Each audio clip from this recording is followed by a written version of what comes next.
and grind and don't let nobody stop your shine. You gotta rise and grind and don't let nobody stop your shine. You gotta rise and grind and don't let nobody stop your shine. You gotta rise and grind and don't let nobody stop your shine. People don't know something, they'll speculate. If they think they know something, they'll fabricate. And if they know something, they'll just hate. But you gotta make it happen for you anyway.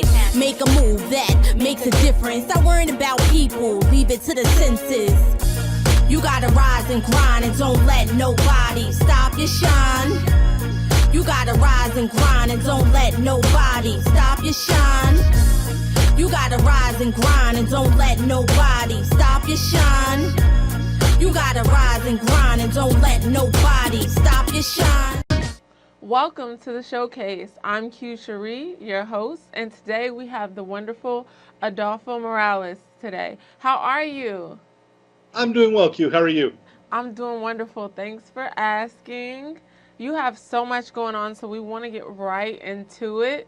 I mean, you're a third-degree connection business strategist, and you also are a business coach as well as a consultant. Tell us a little bit about all of that. Well, it really comes down to helping businesses get bigger and better. Over the course of my life, I've been involved in family businesses since I was 4 years old. First time I ever sold anything was at a flea market kiosk at the age of 4. Wow. Been in love with the sales process ever since then. Since that time, worked several different family businesses growing up, and then I decided to go into the corporate world to really see how big businesses did things. One of the things that I really noticed is small businesses love what they do, but they don't understand the business of how to do it. And what that really means is, if you have a fashion designer, for example, they're fantastic at creating fashion, but figuring out the steps to market themselves, to set up the finances properly for their business, to even set up the business itself as far as the paperwork that's necessary, that's not really within their wheelhouse, but it is something that I'm strong at. So because I bring the business acumen that a lot of entrepreneurs don't necessarily have, I'm able to come in and really help them on a one-on-one level to take their business up to that next level, to make sure that they're really profitable and grow their business the way that they want to. Well, that's great. Now, what do you think, because I noticed that you said that they have the skills, they have the talent, but they don't necessarily have the financial savvy to really hone in on their craft so that their business can be successful, not just by them being creative, but also by being a business person. Sure. What do you think the biggest part of the financial side of owning a business is? You know, when it comes to financials, there's a couple of different things to look at. When starting out a business, a lot of your credit is really based on your own personal credit. So if your personal credit is not where it needs to be, that's going to make a huge difference in your ability to get funding up front. So that's a challenge. A lot of people also have no idea that business credit actually exists.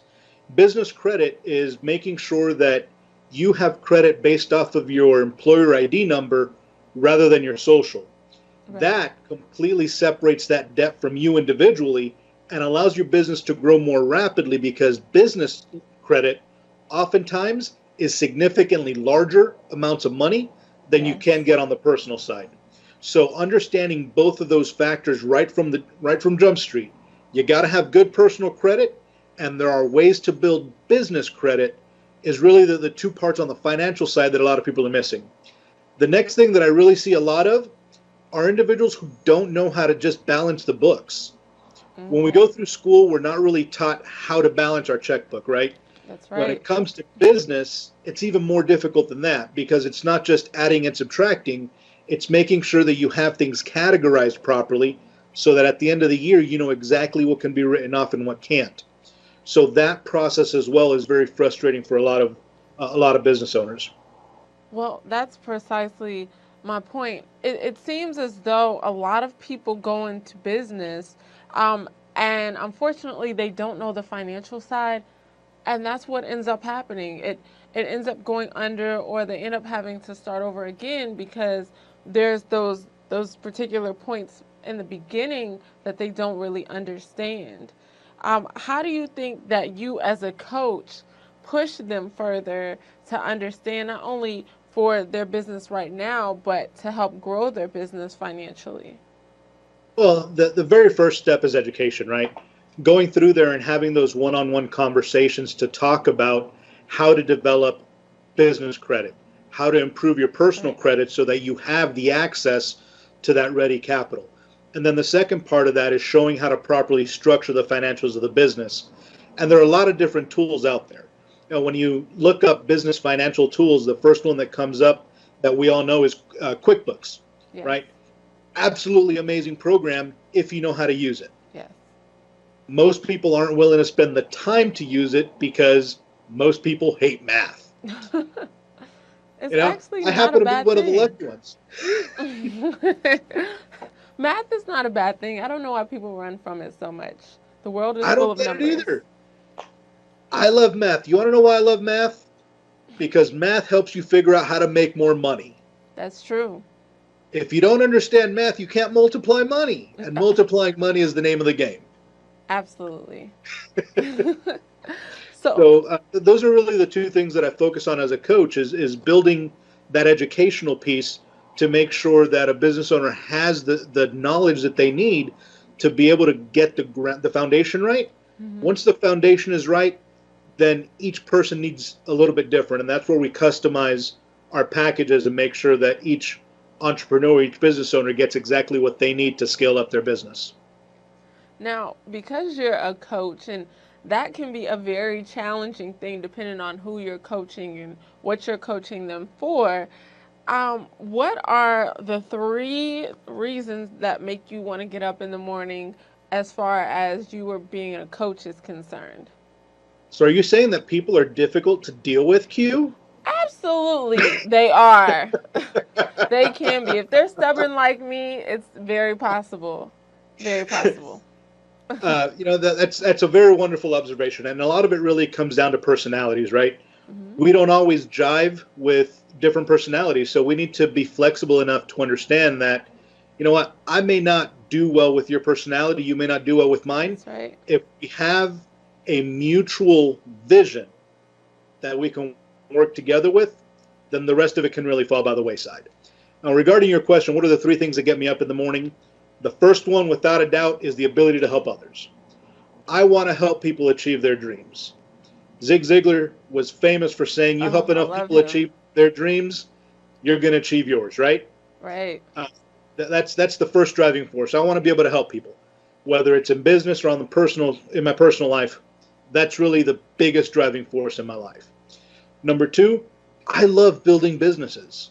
Businesses are fun to watch grow. They are. And nothing, as a coach, there's nothing like that moment where I'm sitting across from a business owner having a conversation and their eyes get really big and they have that aha moment of, wow, it's really coming together. Nothing like that feeling. Nothing. It's absolutely amazing. It's a rush. And the third thing is legacy. I want to leave a legacy for my family. I want to leave a legacy for my kids. I want to help as many people as possible leave a legacy for theirs as well. What that legacy is very different for each person individually. That's true. So figuring out what those legacies are and creating the path to make those legacies happen is one of the things that I really strive to do, no matter what interaction I'm having. And I think that's very important that you would say the last thing is legacy, because I think a lot of times we don't even think about that. But especially as entrepreneurs, it's very important, the legacy that you leave, because it's going to follow you and follow your business ultimately. So it's a great thing to think about. It's not just the business from the standpoint of, oh, I want to make money, but what's the legacy of your business going to hold? Is it going to withstand the times when you leave? And that's a lot of times based upon the legacy and the impression that you leave with the customer even after you're gone. So I definitely agree with that. You know, Stephen Covey said in his 7 Habits books, begin with the end in mind. And when it comes to entrepreneurship, we really rarely see that. The very first step that an entrepreneur has to take is understand what the end game is. Yes. If the end game is money, I promise you, you're going to lose. You're All the going to time. lose. So knowing what the exit strategy is from the beginning, I want to grow my business to X number of dollars a year. Then I want to sell it so that I can do A, B, or C, whatever it is. That's the legacy, right? Yes. Being able to take your business, then get out of it and pursue other things. If it's a lifelong thing, if you want to be in your business till the day you die, that's great. The legacy at that point is passing it on to your family, right? Yes. So it's making sure that That's it's so enduring. good. So you have to set it up that way. You have to know what the end game is. You can't just come in and say, hey, I want to do this because I want to make money, or I think it'll be fun, because that's not what it's Not about. enough. It's really not enough. But I mean, that we don't want to discourage people that have intentions other than their passion. But I do definitely agree with you. If you're doing it for the money or just materialistic things, it's gonna fade out really, really quickly. So I definitely agree with you there. What would you say is your most favorite part about your career? Because you get to see it from all different angles. You're not only an entrepreneur, but you're coaching entrepreneurs. So you get to see different sides to the business. Ooh, my favorite part, that's hard to say. It really goes back to that motivating factor in helping people and helping people achieve their dreams. I have a client right now who has been in his industry for 20 years, and he's just tired of it. He's tired of working the hours that he's been working, and he's just ready to get out. So that's what we're helping him with, is making sure that he's in a position to get out of it. And now he has new passions that he wants to pursue, and that's fantastic. So walking him through that process of sunsetting his business and then helping him create that next level, that next step, is absolutely fantastic. And that's one of the things that drives us. And here's my partner, Dowaun Proctor, joining us. Proctor, we're live and recording. Welcome to the show. Hey, thank you. Welcome. How are you doing? Hi, Uh-oh, can you hear me? Dowaun Proctor. Yes. I can hear you. Welcome.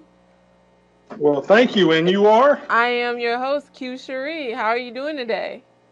I am doing great. You have to forgive me. I'm still at my mom's house trying to help her kill snakes. So. Oh no, I do not like snakes. Although I did see one this weekend, and it freaked me out because it was loose, and I didn't even realize that it was looking at me until I was actually looking at another reptile that they had out, and then all of a sudden I just sort of looked over and all I could see was black and green, and I'm thinking, oh no, it's a snake. And it was a python, and he actually had two pythons, but one of them was out, and it was just slithering around, and I just could not take it.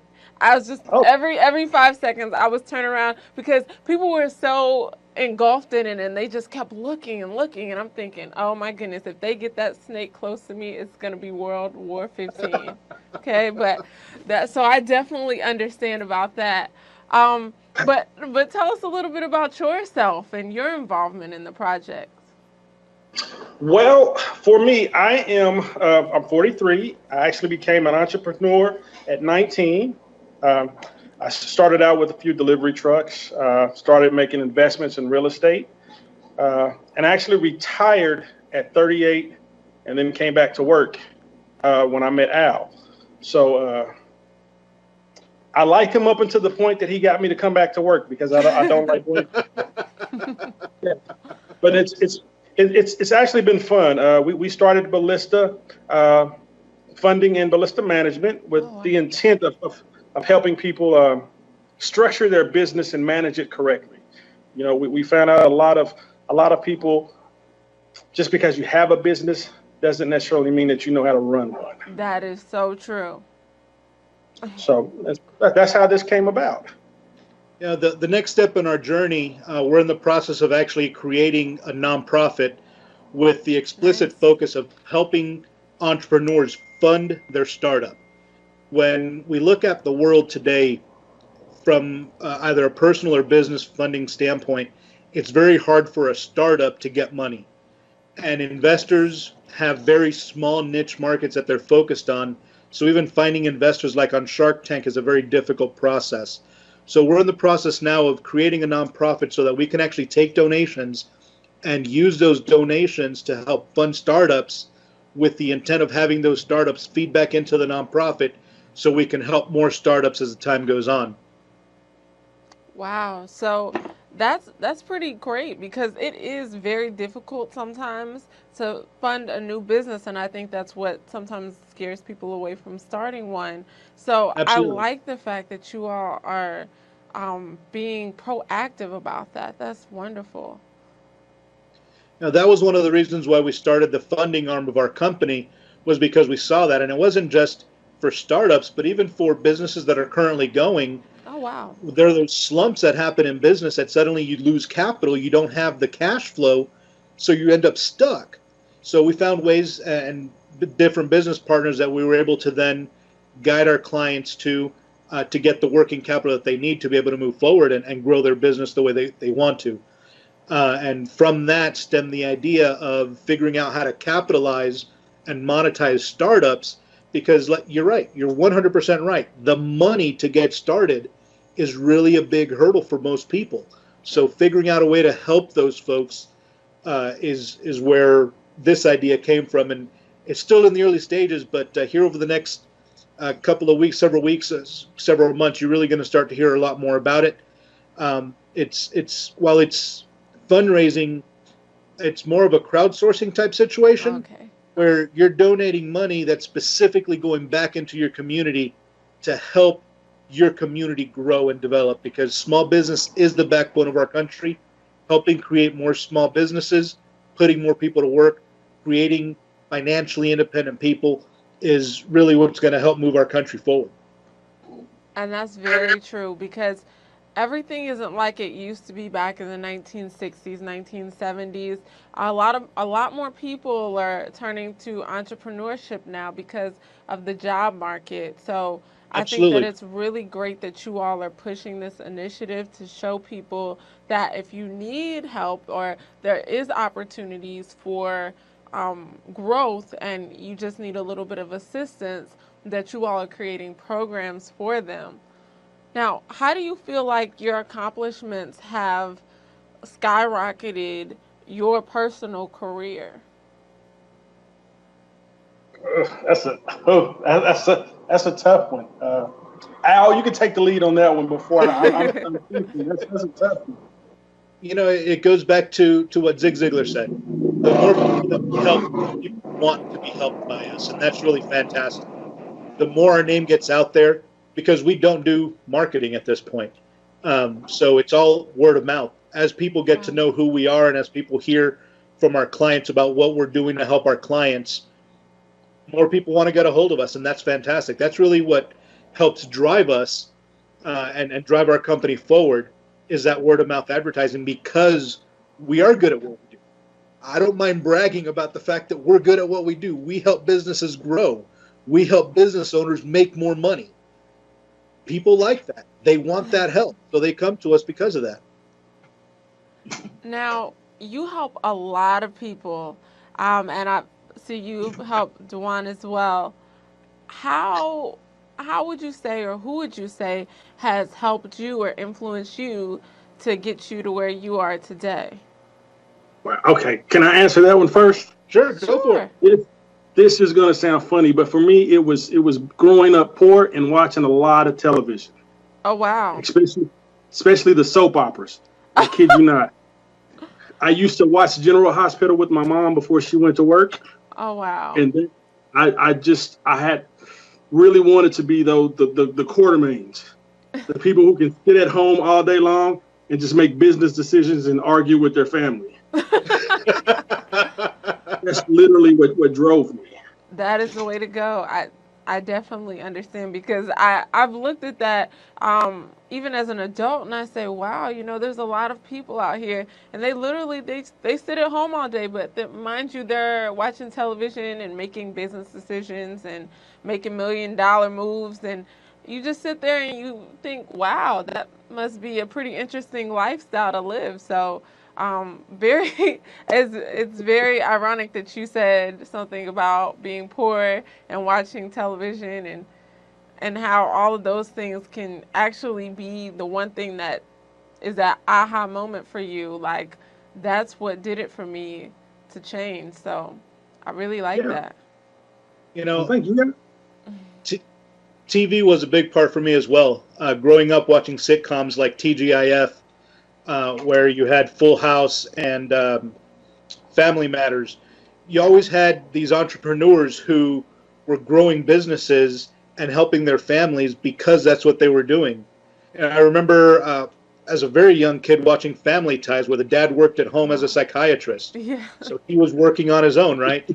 And seeing how being your own boss allowed so much freedom and so much opportunity that became a driving force. I'm lucky enough, while we did grow up not wealthy by any stretch of the imagination, my parents were very driven and entrepreneurs in their own right. Like I said, you know, we had a flea market kiosk when I was 4. We had a couple of food businesses growing up. My mom was a seamstress, so she used to sew and sell clothes. So I've seen the entrepreneurial process throughout my entire life, and then having it really hardened by TV really drove me to help others in that position as well. Oh, wow. Well, that is great that there was such an influence at such a young age. That's something that I think that would be great as well. I know you all help people who are trying to start a business or even in business, but eventually creating initiative for younger children as well would be great, just to get them started so that they know that you don't always have to work for somebody, and sometimes you can work for yourself. I think that would be another great business venture for you guys in the future. I'm so happy and excited about the things that you all are doing, and I definitely want to keep in touch. How do we contact you via social media, telephone, email? I'm readily available on LinkedIn under Adolfo Morales. You can find us on Facebook at Ballista Management, or you can go to our website, ballistamanagement.com.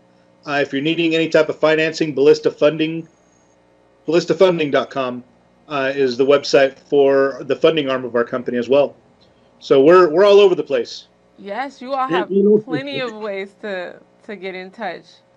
Well, I want to thank both of you so much. Thank you, Mr. Morales, and thank you, Mr. Proctor, for joining us on the show today. I'm your host, Q Cherie. This is the Showcase, and until next time, let's talk about it. Hi everyone, I'm Michaela and welcome to the Sports Showcase. Here at the Sports Showcase, we want to bring the upcoming athletes to you. Anyone that wants to show off their skills, we want to give them the platform to do it. Now for major sports. Our beloved Yankees are #1 in the AL East, but the Red Sox are right behind them, just trailing 1 game. That means it's bound to get dirty when these two teams meet each other at the end of the month at Yankee Stadium. The World Cup kicked off this past Thursday, and the 2 most anticipated games were nothing shy of amazing. Portugal and Spain ended in a draw, but Cristiano Ronaldo becomes the oldest player to score a hat trick on the world's biggest stage. We also have our own stage to prepare here in Brooklyn as the NBA draft comes to the Barclays Center on Thursday. Top prospects DeAndre Ayton, Luka Doncic, and Marvin Bagley III are up for grabs, but the Knicks have the 9th pick, so hopefully they can trade up and grab a big name. I mean, if that fails, I know there's a guy who wants out of San Antonio. The showcase, righteous mind, it's your time to shine.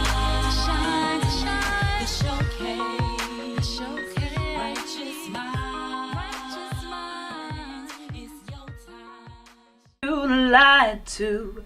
Every day I'm petrified to know if I will be alive to see the rest of my life. 'Cause they took me in, those heartless men. My sister, my mother, they worrying. Hope and pray that I'll see your face again. But who's gonna save us? Who's gonna take us away from oppression and dismay. Who's gonna save us? Hear our cries and our shouts. Time is running out. Who's gonna save us? Ooh, ooh, oh.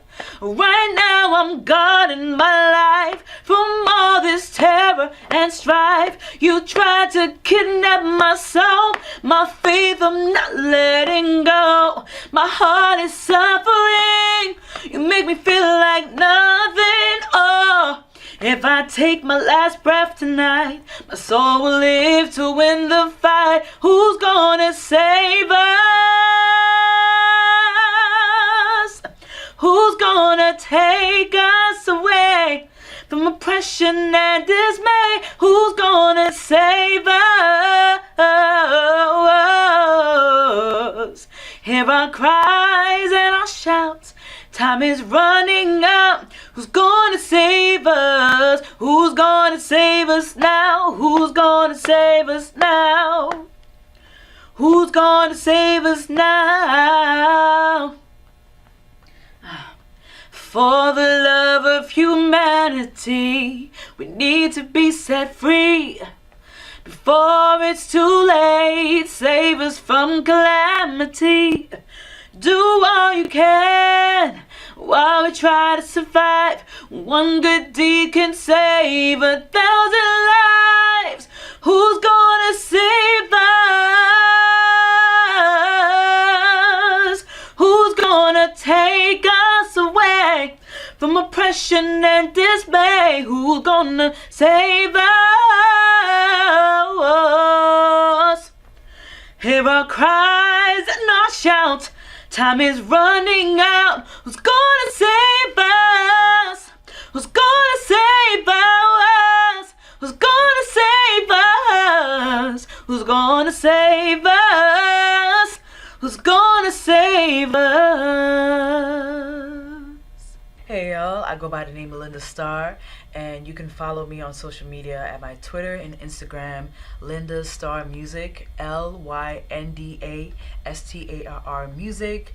You guys can also follow my SoundCloud, soundcloud.com/Linda Starr Music, and I'm on Facebook, Linda Starr Music page, and my new single, Save Us, is out online on Spotify, iTunes, Amazon, you name it, it's out there, so go cop that. Thanks. Welcome to the show. And don't let nobody stop your shine. You gotta rise and grind and don't let nobody stop your shine. People don't know something, they'll speculate. If they think they know something, they'll fabricate. And if they know something, they'll just hate. But you gotta make it happen for you anyway. Make a move that makes a difference. Stop worrying about people, leave it to the senses. You gotta rise and grind and don't let nobody stop your shine. You gotta rise and grind and don't let nobody stop your shine. You gotta rise and grind and don't let nobody stop your shine. You gotta rise and grind and don't let nobody stop your shine.